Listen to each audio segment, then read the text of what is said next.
చదువుబడిన లేఖన భాగాల నుండి మరి పరిశుద్ధుడైన లూకా రాసిన సువార్త 18వ అధ్యాయము 38వ వచనం అందరం కలిసి చదువుకుందాం. పరిశుద్ధుడైన లూకా రాసిన సువార్త 18వ అధ్యాయము 38వ వచనం అందరం కలిసి చదువుకుందాం. అప్పుడు వాడు, యేసు దావీదు కుమారుడా,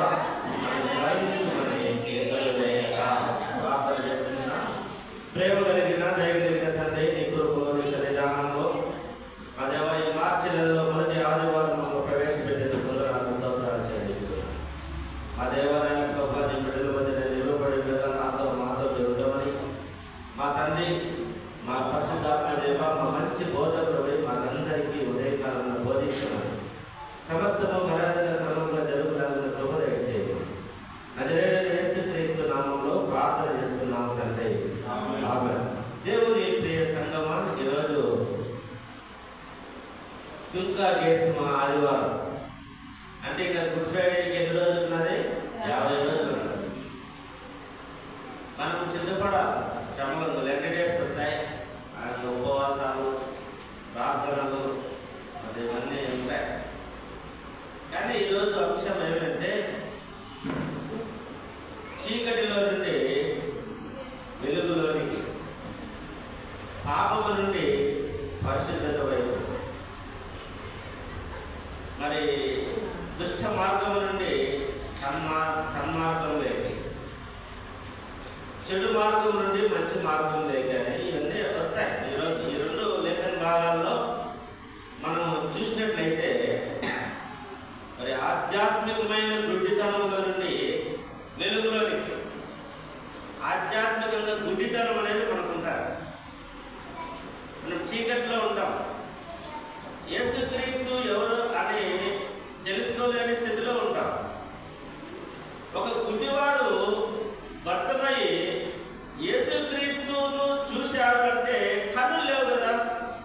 ఆయన గురించి విన్నాడు, విశ్వసించినాడు. ఈయనే నిజమైన దేవుని కుమారుడు, పరలోక రాజ్యం ఉంది, ఈయన శక్తిమంతుడు, ఆశ్చర్య కార్యాలు, గొప్ప కార్యాలు చేయి దేవుడు మెస్సయ్య అని కనుక్కున్నాడు. కానీ కన్ను నుండి ఆయన వెంట నడుస్తూ ఉన్నోళ్ళు, ఆయన మీద పడతా ఉన్నోళ్ళు, ఆయనతో కలిసి తిరిగిన వాళ్ళు కనుక్కోలేక ఈరోజు మనము కూడా యేసుక్రీస్తు శక్తి సామర్థ్యాలను, ఆయన నిజమైన దేవుడని తెలుసుకోలేని అటువంటి వారి గుంపులో మనం ఉన్నామేమో ఒకసారి మనల్ని మనం పరీక్ష చేసుకోవాలి. ఈరోజు ఆధ్యాత్మికమైన మరి గుడ్డితనం, చీకటి నుండి వెలుగులోనికి అనే మాట. మన అంశం వచ్చేసి ఇంకా దేశం ఆదివారంలో అంశము చీకటి నుండి వెలుగులోనికి. ఆధ్యాత్మిక గుడ్డితనము ఎన్ని రకాలుగా మనకు 3 విధాలుగా ఆధ్యాత్మిక గుడ్డితనము కలుగుతారంట. 3 రకాలైన ఆధ్యాత్మికంగా 3 విధాలుగా కలుగుతుంది గుడ్డితనం. మొదటిది చూస్తే కళ్ళు మూసుకోవడం ద్వారా గుడ్డితనం వస్తుంది. అది మత్తయి సువార్త, పరిశుద్ధుడైన మత్తయి రాసిన సువార్త 13వ అధ్యాయము 15వ వచనంలో యెషయా రాసిన ప్రవచనం గురించి ఇక్కడ రాయబడి ఉన్నది. ఇది కళ్ళు మూసుకోవడం ద్వారా జరిగే గుడ్డితనం. ఈ ప్రజలు కన్నులారా చూచి, చెవులారా విని, హృదయంలో గ్రహించి, మనసు త్రిప్పుకొని నా వలన స్వస్థత పొందకుండానట్లు పొందనట్లు వారి హృదయము నవ్వినది. వారి చెవులు వినుటకు మందములైనవి. వారు తమ కన్నులు మూసుకొని ఉన్నారు. వాళ్ళు ఎట్టున్నారంటే వారి కన్నులు మూసుకొని ఉన్నారు. ఈరోజు అనేక మంది యేసుక్రీస్తు మాటలు విని ఆయన సొంత రక్షకుడుగా అంగీకరించి కూడా ఆయన శక్తిని ఆశ్రయించకుండా, లేదంటే ఆయన దేవుడు కానట్టుగా కన్ను మూసుకొని ఉన్నారు. వాళ్ళ హృదయంలో నుంచి దేవుని వాక్యాన్ని ఎత్తుకొని వెళ్ళిపోతా ఉన్నారు సాధారణ. ఈరోజు మనం అంధత్వంలో, అనేక మంది అంధత్వంలో ఉన్నారు. యేసుక్రీస్తుని చూసి ఆయన మాట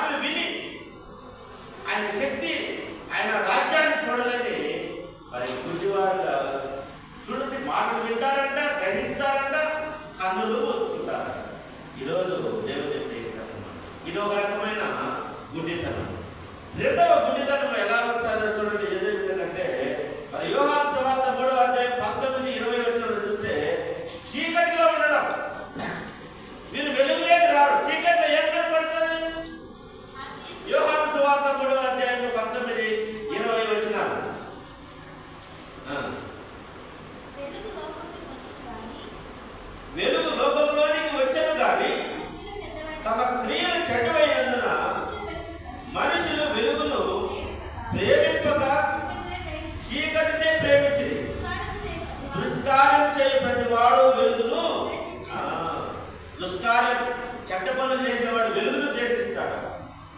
ఈరోజు యేసుక్రీస్తు దగ్గరికి రావాలి అంటే, వాక్యం చదవాలి అంటే, వాక్యం చదివితే తన తప్పులు ఎక్కడ బయటపడతాయని బైబిల్లో పుట్టుకొని చాలా మంది ఉన్నారు. అద్దం దగ్గరికి వస్తే మరి మన ముఖం మీద ఏముండేది మనకు తెచ్చిపోతుంది కాబట్టి అద్దం కాడికి రాలేని స్థితిలో ఉన్నాం. ఎత్తి చూపిస్తారు, నువ్వు చేసే పాపం ఏదో నీకు చూపిస్తారు. అందుకోసమే వాక్యము అద్దము వంటిది కాదా, వాక్యము శుద్ధి వంటిది కాదా, వాక్యము అగ్ని వంటిది కాదా, ఈ దినాల మనము జ్ఞాపకం చేసుకోవాలి. రెండో రకమైన అంధత్వం ఎలా వస్తుందంటే, పాపంలో జీవించడం ద్వారా, చీకటిలో నిలబడడం ద్వారా, చీకటంలో జీవించడం ద్వారా నీవు అంధత్వం నీకు వచ్చే ప్రమాదం ఉంది, మనకు వచ్చే ప్రమాదం ఉంది. మూడోది అంధత్వం ఎలా వస్తుంది అంటే, సాతాను ద్వారా వస్తుంది. మూడు విధాలుగా అంధత్వం వస్తుంది. చీకటి వస్తుంది, పాపం వస్తుంది, గుడ్డితనం వస్తుంది. ఒకటి వచ్చేసి మరి కళ్ళు మూసుకోవడం ద్వారా వస్తుంది, రెండు చీకట్లో నివసించడం ద్వారా వస్తుంది, మూడోది సాతాను ద్వారా వస్తుంది అని మనం జ్ఞాపకం చేసుకోవాలి. అది సాతాను ఎలా వస్తుంది అంటే, అపోస్తలుడైన పౌలు కొరింథీయులకు రాసిన 2వ పత్రిక 4వ అధ్యాయము 4వ వచనం, 4వ అధ్యాయము 4వ వచనంలో చూస్తే, దేవుని స్వరూపి అయిన క్రీస్తు మహిమ కనపరచు సువార్త ప్రకాశము వారికి ప్రకాశింపకుండా నిమిత్తము ఈ సంబంధమైన దేవత అవిశ్వాసులైన వారి మనోనేత్రములకు గుడ్డితనము కలగజేస్తూ ఉన్నది. మూడో రకమైన గుడ్డితనము దేవుని ఆశ్చర్యమైన కార్యాలను ఆ సువార్త ప్రకాశించకుండా ఆ మనోనేత్రాలకు గుడ్డితనాన్ని కలగజేస్తా ఉన్నారు. ఈ దినాన్ని మనం జ్ఞాపకం చేసుకోవాలి. ముసుగు వేయబడిన దేవుని తేటగా చూడలేకున్నాం, అది ముసుగు వేయబడింది, గుడ్డితనాన్ని కలగజేస్తుంది సాతాను.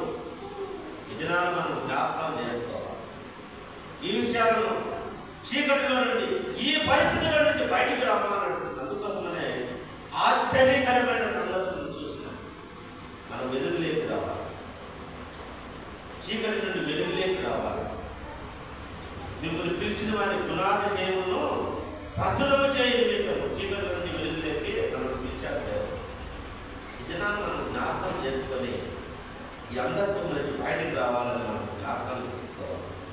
మరి పత్రిక పాఠం ఏమన్నదంటే, ఎవరైతే ఈ అంధత్వం నుండి బయటికి వస్తారో అనగా వారి ఆత్మదీపం వెలిగించబడుతుంది, వారే నేటి పత్రికా పాఠంలో ఇవ్వబడిన ప్రేమను కలిగి ఉంటారు.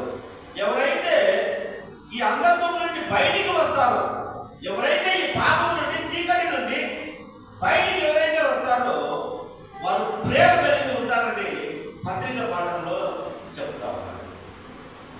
అపోస్తలుడైన పౌలు ఇది ప్రేమ, ఈ అధ్యాయం అంతా ప్రేమ అధ్యాయం. 13వ అధ్యాయం అంతా మొదటి కొరింథీ 13వ అధ్యాయం అంతా ఏమిటంటే ప్రేమ, అంతా ప్రేమే. 5 విషయాలు ఉంటుంది. ఇవన్నిటికీ మించినది ఏదంటే ప్రేమ. ప్రేమ లేకపోతే నువ్వేం చేసినా ఉపయోగం లేదు. నువ్వు ప్రేమ లేకుండా ఎవరికైనా వడ్డించినా ఉపయోగం లేదు. ప్రేమ లేకుండా ఏదైనా చేసినా ఉపయోగం లేదు. కాబట్టి ఈ అధ్యాయం అంతా ప్రేమ గురించి ఉన్నారు. రెండవ పాఠం గురించి ఏముందంటే, ఈ ఆధ్యాత్మిక అంధత్వమును పోగొట్టుకోవాలంటే నేటి సువార్త పాఠంలో గుడ్డి భక్తమయ్య వలె ప్రభువు నేను చూపు పొందగోరుచున్నాను, దయచేసి నా మనోనేత్రం వెలిగించని యేసు ప్రభువును అడగాలి. నేడు మనము మనోనేత్రాలు వెలిగించుకోవడానికి ఆయన సిద్ధంగా ఉన్నాడు. మన మనోనేత్రాలు వెలిగించడానికి ఆయన సిద్ధంగా ఉన్నాడు. ఇప్పుడు ప్రశ్న ఏమిటంటే, మనం సిద్ధంగా ఉందామా? ఈ ఆదివారము, ఈ యుద్ధ చేసిన ఆదివారంలో యేసుక్రీస్తు ప్రభువు వారు అడుగుతున్నాడు, నేను సిద్ధంగా ఉన్నా మీ మనోనేత్రాలు వెలిగించడానికి, మీరు వెలిగించుకోవడానికి మీరు సిద్ధంగా ఉన్నారా? జ్ఞాపకం చేసుకోవాలి. మనం సిద్ధపడి ఉన్నాము. దేవా, నా మనోనేత్రాలు వెలిగించు, నాకు ఈ గుడ్డితనాన్ని తీసివేయి. పాపంలో ఉన్నాను, పాపం చేసే వాడిని పరిశుద్ధమైన మాటలు చెప్తే వాడి తలబొరు, వాడు వినడు, కళ్ళు మూసుకుంటాడు, చెవులు మూసుకుంటాడు. యేసుక్రీస్తు గురించి చెప్తే పరిశీలన శాస్త్రం పటపట కళ్ళు కొరికినాడు. ఏమంత మా కఠినమైన మాటలు ఉన్నాయా? ఈరోజు కూడా అనేక భారతదేశంలో ఈరోజు కళ్ళు కొరుకుతారు యేసుక్రీస్తు మాటలు చెప్తే. కాబట్టి దేవుని ప్రియ సంఘం, ఈరోజు మనం జ్ఞాపకం చేసుకోవాలి. ఈరోజు దేవుడు మన అంధత్వాన్ని తీసివేయడానికి సిద్ధంగా ఉన్నాడు. మనోనేత్రాలు వెలిగించుకోవడానికి మనం సిద్ధంగా ఉన్నామా లేదా అనేది ఇంటికి తర్వాత మనం పరీక్ష చేసుకోవాలి. మరి మొదటి పత్రికలో, మరి పత్రిక భాగంలో ప్రేమ, ఇదంతా ప్రేమ గురించి ఉన్నది. మరి అపోస్తలుడైన పౌలు కొరింథీయులకు రాసిన పత్రిక 11:1-12 చూస్తే ఈ అధ్యాయం అంతా ఈరోజు మనకి ఇచ్చారు. కాబట్టి యేసు ప్రభువు వేసిన ప్రేమ మార్గం అంటే దీని టైటిల్, దీని అంశం ఏమంటే ఈ పత్రిక పాఠంది యేసు ప్రభువు వేసిన ప్రేమ మార్గం. ఆయన చూపిన ఒక బాట, ఆయన వేసిన ఈ మార్గంలో ఈరోజు సంఘం, నువ్వు నేను, మనమందరం నడవాలని దేవుడు మనల్ని కోరుకుంటున్నాడు. ఆ మార్గంలో మనం నడవాలి. ఆయన వేసిన మార్గంలో నువ్వు నడవాలి. నడిస్తే నీ జీవితం వెలుగుమైన, ప్రేమమయం అయిపోతాయి. ఆయన చెప్తాడు సంఘము లోకానికి వెలుగు, ఉప్పు అని. యేసుక్రీస్తు ప్రభువు వారు సంఘం ఏంటంటే లోకానికి వెలుగు, ఉప్పుగా పోల్చారు. వెలుగు చీకటిని పారదలుతుంది, ఉప్పు చెడిపోకుండా పదార్థాలను కాపాడుతుంది. ఊరగాయలు ఎందుకని రోజులు ఉంటాయి, 6 నెలలు, సంవత్సరాలు ఎందుకు ఉంటుంది? ఉప్పు వేస్తారు ఊరగాయలు. ఊరగాయలు అంటే పచ్చళ్ళు అంటారు. ఇంకా చర్మకారులు చర్మాలు కుళ్ళిపోకుండా ఉండడానికి, మరి పశువుల చర్మాలు ఏదైతే ఉంటాయి కుళ్ళిపోకుండా ఉండడానికి కూడా ఉప్పు వేస్తారు, చెడిపోకుండా ఉండడానికి, ఎక్కువ రోజులు నిల్వ ఉండడానికి. ఉప్పు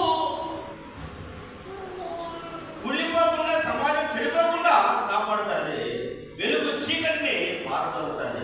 ఈరోజు సంఘానికి యేసుక్రీస్తు ప్రభువు వారు ఏమంటున్నాడంటే, నేను లోకానికి వెలుగునన్నాడు, మీరు లోకానికి వెలుగు అన్నాడు, మీరు లోకానికి ఉప్పు అన్నాడు. ఈరోజు మనం సంఘాన్ని బాగు చేసే వారిగా ఉండాలా, సంఘాన్ని వెలిగించే వారిగా ఉండాలి. అంటే సమాజాన్ని, దేశాన్ని వెలిగించే వారిగా మనం ఉండాలి. మన కుటుంబాన్ని వెలిగించే వారికి ఉండాలి, మన ప్రదేశాన్ని వెలిగించే వారికి ఉండాలా, మన ప్రదేశాన్ని పాడవకుండా కాపాడే ఉప్పులాగా మనం ఉండాలని ఈరోజు దేవుడు మనల్ని కోరుకుంటాం. కాబట్టి మనం ఉప్పులాగా ఉండాలా అని చెప్తున్నాడు. మత్తయి సువార్త 5:16 చూస్తే, మనుషులు మీ సత్క్రియలు చూసి పరలోకమందున మీ తండ్రిని మహిమపరచున్నట్టు వారి ఎదుట మీ వెలుగు ప్రకాశింపనివ్వండి. ఎక్కడ మనం ప్రకాశించాలంట?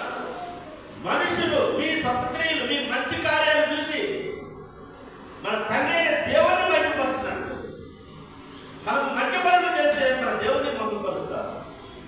మదర్ తెరెసా గారు మంచి పనులు చేసింది కాబట్టి దేవుని మహిమపరిచింది.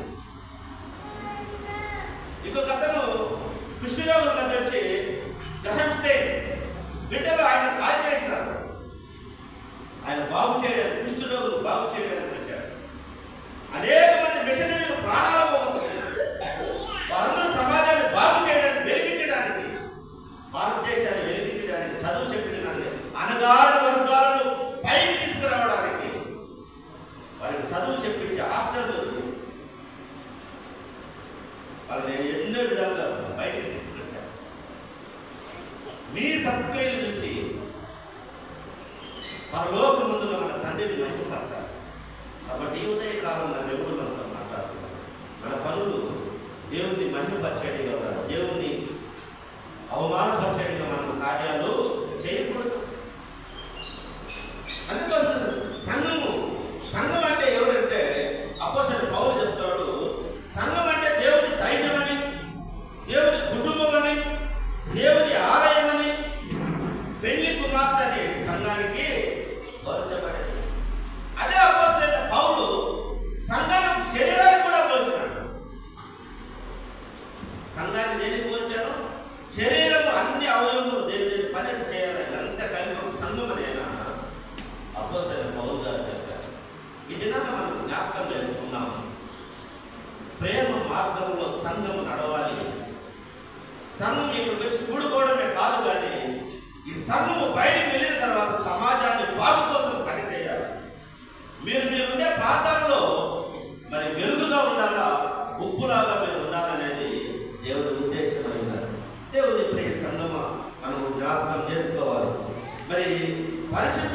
వరాలలో మరి ఐక్యత పరిశుద్ధాత్మ వరం. ఒక ఐక్యత అనేది ఒక పరిశుద్ధాత్మ యొక్క వరం. మనం అందరం ఐక్యంగా ఉన్నామంటే అది పరిశుద్ధాత్మ కార్యం, అది ఒక వరం అని గ్రహించాలి. ఈరోజు అందులో కొట్లాడుకొని విడిపోతున్నారంటే అక్కడ పరిశుద్ధ కార్యము, పరిశుద్ధ వరం లేదని మనం గ్రహించాలి.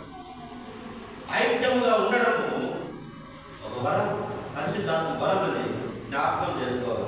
పరిశుద్ధాత్మ అనుగ్రహించే 3 కృపలలో ఈ అధ్యాయంలో ఉన్నది ప్రేమ, విశ్వాసం, నిరీక్షణ. వీటిలో ప్రేమే ముఖ్యం. జ్ఞాపకం చేసుకోవాలి.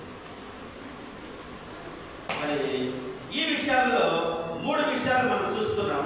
ఈ అధ్యాయంలో మన 3 విషయాలు మనకు కనబడతాయి. ఒకటి, ప్రేమ క్షేమాభివృద్ధి కలగజేస్తున్నాం. మొదటి పాయింట్ 1వ వచనం నుండి 3వ వచనం వరకు ఏమి చేస్తారు ఈ అధ్యాయంలో అంటే ప్రేమ క్షేమాభివృద్ధి కలగజేస్తారు. ఒకరినొకరు ప్రేమించడం ద్వారా ప్రేమ కలిగి ఐక్యత కలిగి సంఘంలో అభివృద్ధి కలిగిస్తుంది, క్షేమాభివృద్ధి కలిగిస్తుంది. సమాజంలో కూడా విడిపోవడం వల్ల ఏమి అభివృద్ధి జరగదు. ఈ విషయాన్ని మరి 1 నుంచి 3వ వచనం నుంచి ఇక్కడ 5 ఆత్మవరాలను పేర్కొన్నాడంట. భాషలు, ప్రవచించడము, జ్ఞానము, విశ్వాసము మరియు ఇవి ఉన్నాయి. ఇవి ఎప్పుడు వీటిల్లో ప్రేమ గొప్పది అంట. ఇవన్నీ లేకపోతే, ప్రేమ లేకపోతే వీటి విలువ 0 అంట. ఏదేది విలువ? భాషలు, ప్రవచించడము, జ్ఞానము, విశ్వాసము,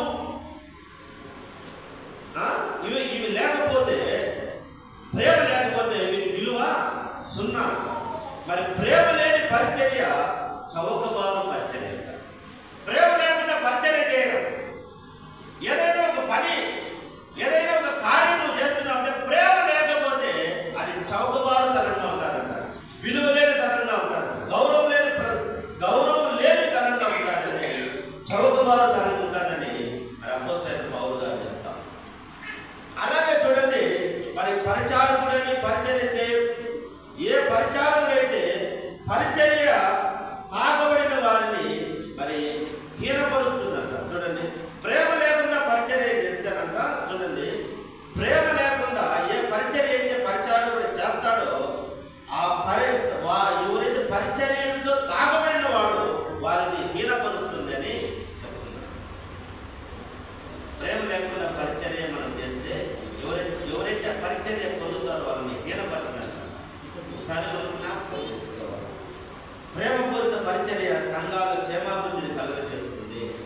ప్రేమపూరితమైన పరిచర్య సంఘాలను అభివృద్ధి పరుస్తుందని మరి దేవుని వాక్యం సెలవిస్తారు. కాబట్టి ఈ విషయాలలో మరి మొదటి యోహాను పత్రిక 4:8లో దేవుడు ప్రేమ స్వరూపి, ప్రేమ లేని వాడు దేవుడిని ఎరుగడు. దేవుడు ప్రేమ స్వరూపి. ప్రేమ ఎవరికైతే లేకుండా ఉంటుందో వాడు దేవుడిని చూసిన వాడు కాదు. ఈరోజు మనలో ప్రేమ లేకుండా పోతే మనము దేవుని స్వరూపము, దేవుడిని తెలుసుకున్న వారము కాదు. జ్ఞాపకం చేసుకోవాలి. అలాగే యోహాను సువార్త 13:34 చూస్తే మీరు ఒకరినొకరు ప్రేమింపవాలని మీకు కొత్త ఆజ్ఞ ఇస్తున్నాను. మనము ఈ విశ్వాస పాఠశాలలో మనం నేర్చుకోవాల్సిన ముఖ్యమైన అతి ప్రాముఖ్యమైన ప్రేమేనంట పాఠం. ఏ పాఠం ఇది? విశ్వాస పాఠశాలలో మనం నేర్చుకోవలసిన ముఖ్య పాఠము ప్రేమ. ఈ పాఠం నేర్చుకోవాలి. ముఖ్యమైన పాఠం ఏది? కాబట్టి రెండవది, ఈ అధ్యాయంలో రెండవది వచ్చేసి ప్రేమ ఒకరినొకరును మరి కడుగుతుందంట. ఒకరినొకరినే కడుగుతారు అంటే ఒకరినొకరు క్షమిస్తారు. ఇది 4 నుంచి 7 వచనాల వరకు ప్రేమ ఒకరినొకరిని కడుగుతుంది. జ్ఞానము ఉత్పత్తి చేస్తుంది కానీ ప్రేమ క్షేమాభివృద్ధి కలుగజేస్తుంది. సంఘ క్షేమాభివృద్ధిని ఆత్మవరాలు. అందుకే మనం ఎప్పుడు మన గురించి ఆలోచించకూడదు, ఇతరుల గురించి ఆలోచించాలి. దీనికే ప్రేమ అవసరం. ఎవరైతే ప్రేమ కలిగిన వాడంట తనని దాని గురించి ఆలోచించుకోవడం, ఇతరుల గురించి ఆలోచిస్తాడు, సంఘాన్ని గురించి ఆలోచిస్తాడు, సమాజాన్ని గురించి ఆలోచిస్తాడు.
ఇవన్నీ ఎందుకు రాస్తున్నాడంటే కొరింథీయులతో వాళ్ళు అలా ఉండలేదని ప్రేమ గురించి చెప్పారు. ప్రేమగా ఉండేవాళ్ళు మర్యాదగా ఉంటారు, ప్రేమగా ఉండేవాళ్ళు గర్వంగా ఉంటారు, ప్రేమగా ఉండేవాళ్ళు వచ్చేసి ఓర్పుకొని ఉంటారు. మీరు సంఘాలని మీరు కొట్లాడుకోకూడదని వాళ్ళని హెచ్చరిస్తూ ఈ లేఖ రాసినట్లు ఈ అధ్యాయం రాసినట్లు మనం చూడగలం. ఇంకా ఇంకొక విషయం ఏమంటే వాళ్ళు కోర్టులో దావాలు వేస్తారంటే కేసులు పెట్టుకుంటారు.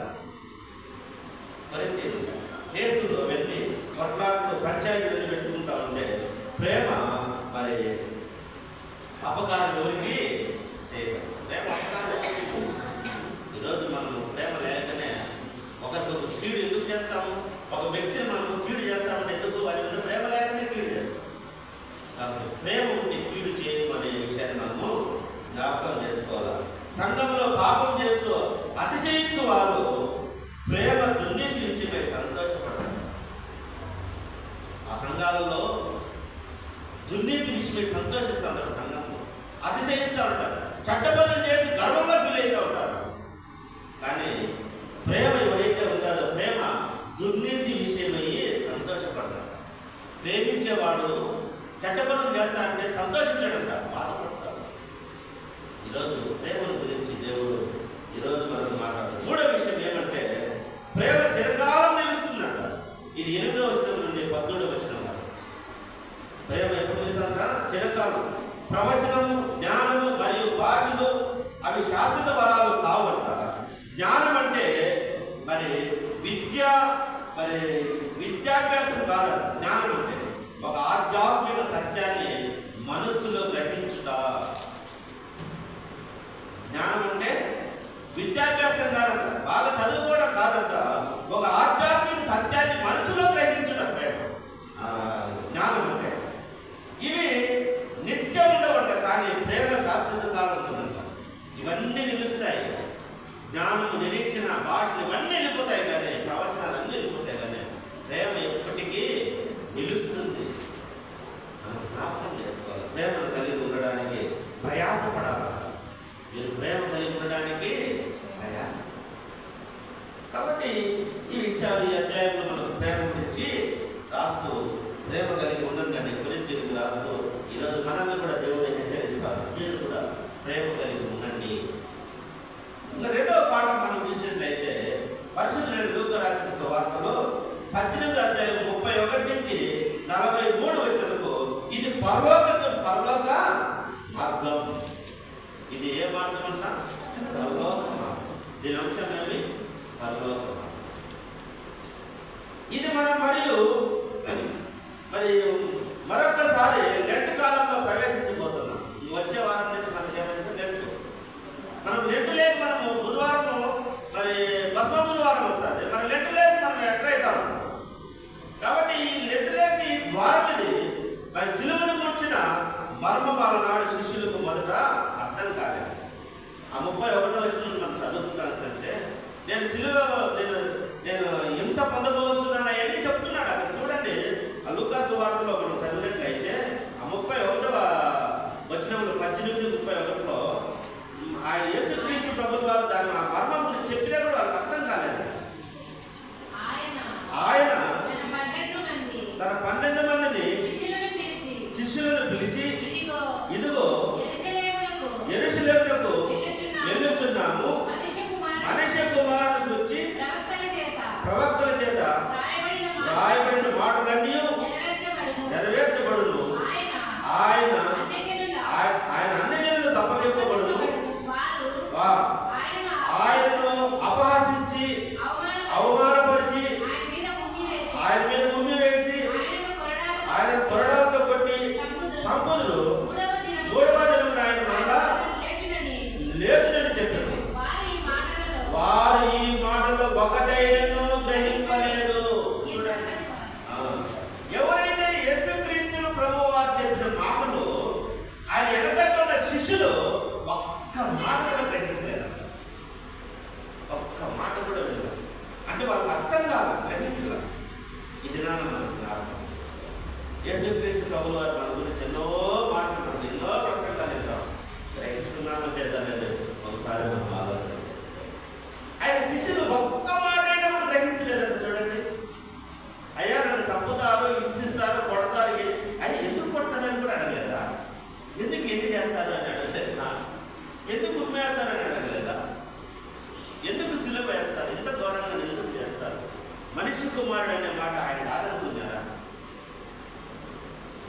మాటగా గుర్తించలేదట. ఎప్పుడు అర్థం కాదు. చూడండి, సిలువను గురించిన మర్మం అలనాడు శిష్యులకు మొదట అర్థం కాలేదట. ఎంతవరకు అర్థం కాలేదు అంటే అంట, పునరుద్ధారుడైన యేసును చూసే వరకు, అదే విధంగా మనము పునరుద్ధారుడైన యేసును చూసే వరకు ఆయన సిలువ మర్మము అనగా మన రక్షణను గురించి అర్థము చేసుకోలేదు. ఆయన యేసుక్రీస్తు పునరుద్ధారుడైన తర్వాత అర్థమైందంట. ఈరోజు మనకు కూడా యేసుక్రీస్తు పాతిపెట్టి తిరిగి పునరుద్ధారం అయితే మనకు కూడా ఆయన బాప్తిస్మలో లేపబడితే తప్ప మనకు అర్థం కాదు. ఈరోజు మనకు కూడా అంటే యేసుక్రీస్తు గురించి లోతుగా తెలుసుకోకపోయి మనకు కూడా లేపబడితే, అంటే బాప్తిసం ద్వారా నిజ రక్షణను అంగీకరించబడిన లేపబడిన తర్వాత మనకు ఆయన విలువ అర్థమైంది. అంతవరకు మనకు అర్థము. వాళ్ళకు కూడా అంతే, శిష్యులకు ఆయన పునరుద్ధారుడైన యేసును చూచేవరకు, అంటే తిరిగి చనిపోయి తిరిగి లేచేంత వరకు వాళ్ళకి అర్థం కాదు. ఇది మనకు కూడా అలాగే ఆ మర్మము అలాగే అనగా మన రక్షణ గురించి అర్థం చేసుకోలేదు. మన జీవితాలు ఎలా ఉంటాయంటే, యెరూషలేముకు వెళ్ళడానికి ఉన్న త్రోవ పక్కన కూర్చుని గుడ్డి భర్తమ యొక్క జీవితం వల్లే ఉంటాయంట. మనం కూడా అర్థం చేసుకోవాలి. యెరూషలేముకు పోయే ఆ గుడ్డి భిక్షువు కూర్చోన్నాడు కదా, ఆయన మాత్రం మనం కూడా మార్గంలో యెరూషలేము పోయి మార్గంలో కూర్చోని ఉంటాం. యెరూషలేముకి ఈ మాటలు మనము చూడాలి. ఆయన ఈ లోకంలో భిక్షాటనం చేస్తున్నామంట.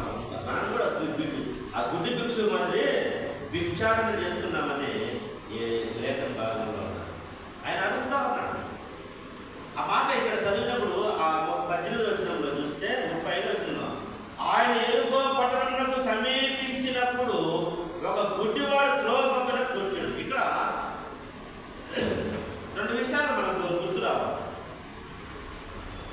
ఆయన ఎరుగో పట్టణమునకు సమీపిస్తుండగానే మాట ఉంది. ఇదే మాట మత్తయి సువార్తలో ఏముందంటే, ఆయన ఎరుకో నుండి బయలుదేరినప్పుడు అనే మాట ఉన్నది. ఆ మాట ఎక్కడుందంటే మత్తయి 20:29 నుంచి 34 వరకు ఆ మధ్యలో మాట. మత్తయి 20 అధ్యాయము 29వ వచనం నుండి ఆ మాట ఉన్నది. ఆయన ఎక్కడి నుంచి బయలుదేరినాడంటే, ఎరుకో నుండి బయలుదేరినాడంటే అక్కడ ఉంది. ఇక్కడ ఎరుకో సమీపిస్తుండగానే మాట. అవునా? ఇక్కడ ఇది మనకు ఒక మనకు డౌట్ రావచ్చు. ఏంటి తప్ప ఇది ఏమన్నా? ఎరుకో నుంచి బయలుదేరేటప్పుడు ఉన్నాడని వచ్చింది. ఇక్కడ ఎరుకోకు సమీపిస్తున్నాం, దగ్గరకు వచ్చినాక కనపడినాడని అన్నారు. బైబిల్ వ్యాఖ్యాన పండితులు ఏమన్నారంటే, పాత ఎరుకో నుండి బయలుదేరారట. యెహోషువ కాలంలో పాడైపోయిన ఎరుకో పట్టణం నుండి బయలుదేరి హేరోదు కాలంలో యేసుక్రీస్తు ముందు కట్టబడిన ఎరుకో దగ్గరికి వచ్చినాడు. వాళ్ళు ఎరుకో నుండి బయలుదేరినాడని మత్తయి రాసినాడు.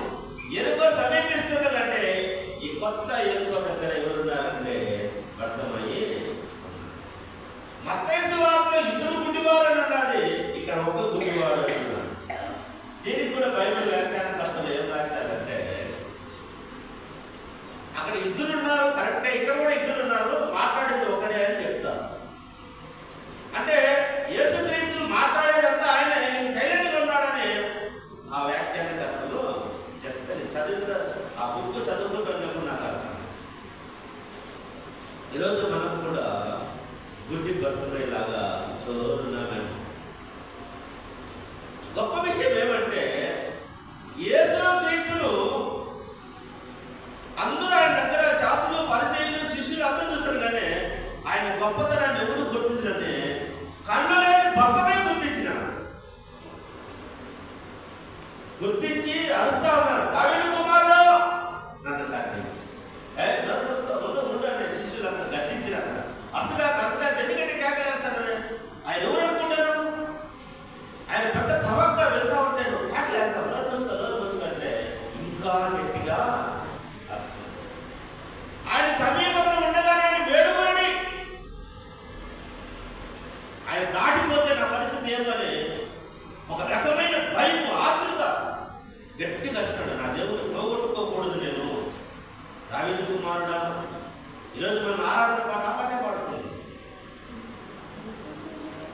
దావీదు కుమారుడా నన్ను దాటిపోకయా, నజరేతు వాడ నన్ను విడచిపోకయా. దావీదు కుమారుడా నన్ను దాటిపోకయా, నజరేతు వాడ నన్ను విడచిపోకయా.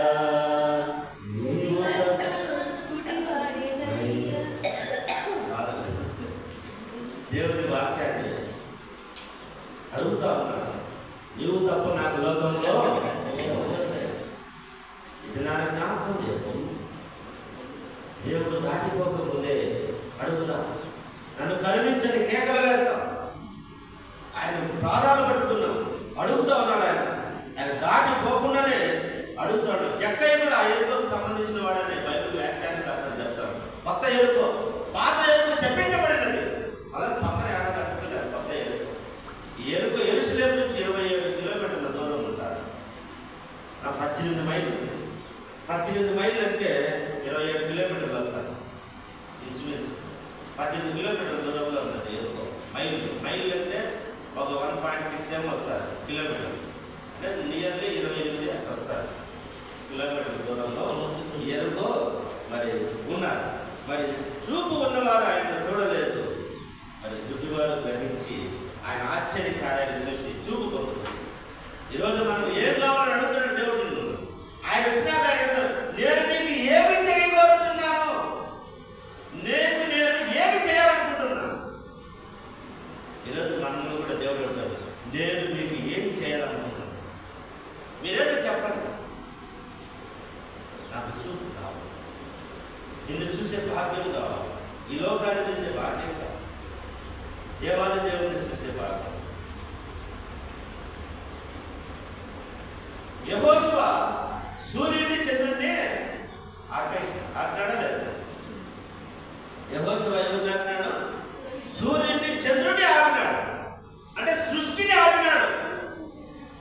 ఈ గుడ్డివాడు భక్తులై మాత్రం సృష్టికర్తనే ఆజ్ఞాడు. యెహోషువ సృష్టిని ఆపినాడు. సృష్టిలో ఉండే సూర్యుని చంద్రుని ఆపితే ఈ గుడ్డి భక్తమై సృష్టికర్త అయిన దేవుని ఆపినాడు. అందుకే నిలిచి ఆపినాడు. ఆయన ఆ కేకలు విని నిలిచినాడంట. ఇది నా యేసుక్రీస్తు ప్రభువారిని నిలిపే ప్రార్థన మనకుందా? నిలిపే కేకలు మనకున్నాయా? ఆయన నిలిపే మన వైపు చూసే ప్రార్థన మనం ఎప్పుడైతే వస్తాదో అప్పుడు ఆయన అడిగే ప్రశ్న ఏమంటే, నేను నీకు ఏమి చేయాలి, నేనేం చేయాలనుకుంటున్నాను, నేను జ్ఞాపకం చేసుకున్నాను. దేవుడు అడుగుతున్నాడు, అయ్యా నాకున్న ఈ గుడ్డితనాన్ని తీసే, నేను చూస్తున్నాను గ్రహించలేకుండా ఆ జ్ఞానం నాకు వేసి అని అడగాలి. అందుకోసమని ఆయన యేసుక్రీస్తు ఒక మాట చెప్పినాడు. ఏం మాట అంటే, యేసుక్రీస్తు చెప్పిన మాట నుండి 9వ అధ్యాయం యోహాను సువార్త 39వ వచ్చారు. అప్పుడు యేసు, చూడని వారు చూడవలెను, చూచువారు గుడ్డివారు కావాలని. చూడని వారు చూడాలా, చూసేవారు గుడ్డివారు కావాలి. ఈ భక్తపై గుడ్డివారు చూశాడు. ఆయన వెంట నడుచున్న శాస్త్ర పరిచర్యలు గుడ్డివారు చెప్పినారు. ఆయన మహత్యాన్ని, ఆయన దేవాది దేవుడు ఆయన ప్రశ్నీయాన్ని కనుక్కోలేకపోయినాడు. ఇది నా దేవుని యొక్క ఈ సంగమా, వాక్యం వింటున్న మనం దేవుని కనుక్కుంటున్నామా లేదా?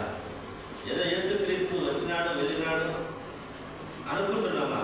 ఆయన నిజమైన దేవుడు, నీ కోసం నా కోసం ప్రాణం పెట్టిన లోక రక్షకుడని, మనకు జీవం ఇచ్చే దేవుడని, పరలోకం ఇచ్చే నాదుడని మనము తెలుసుకుంటున్నామా లేదా అనే విషయాన్ని మనము జ్ఞాపకం చేసుకోవాలి. కాబట్టి దేవుని యొక్క సంగమా. ఇంకొక విషయం చూడండి, మరి కీర్తన 119:18 వచనంలో చూస్తే, నేను నీ ధర్మశాస్త్రమునందు ఆశ్చర్యమైన సంగతులను చూచున్నట్లు నా కన్నులు తెరువుము. ఎక్కడ కన్నులు ఎక్కడ తెరాలంట? ఆశ్చర్యమైన కార్యాలు, ఆ సంగతులని చూసినట్టు నా కన్నులు తెరువని ఆ భక్తుడు అక్కడ ప్రార్థన చేస్తాడు. బైబిల్ చదువుతానే మళ్ళా ప్రార్థన ఏం చేస్తాడంటే, ఆశ్చర్యమైన సంగతులు నేను చూడాలి.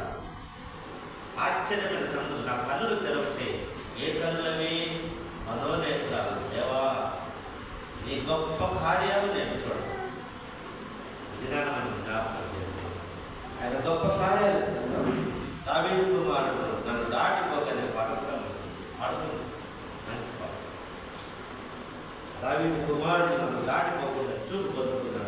ఈరోజు దేవుడు సమీపముగా ఉండగానే ఆయన వేడుకోండి. ఆయన సమీపంగా మన సమీపంగా ఉన్నాడు దేవుడు. ఈరోజు మన అందరి చేతిలో బైబిల్ ఉంటాయి, బాగా చదువుతాం. దేవుడిని చూడడం అంటే ఏంటి?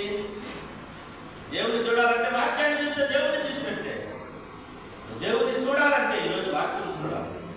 ఇంకా మన కళ్ళల్లో చుక్లాలు ఉంటాయి. కొంతమందికి చుక్లాలు ఉంటే ఏముంటాయి?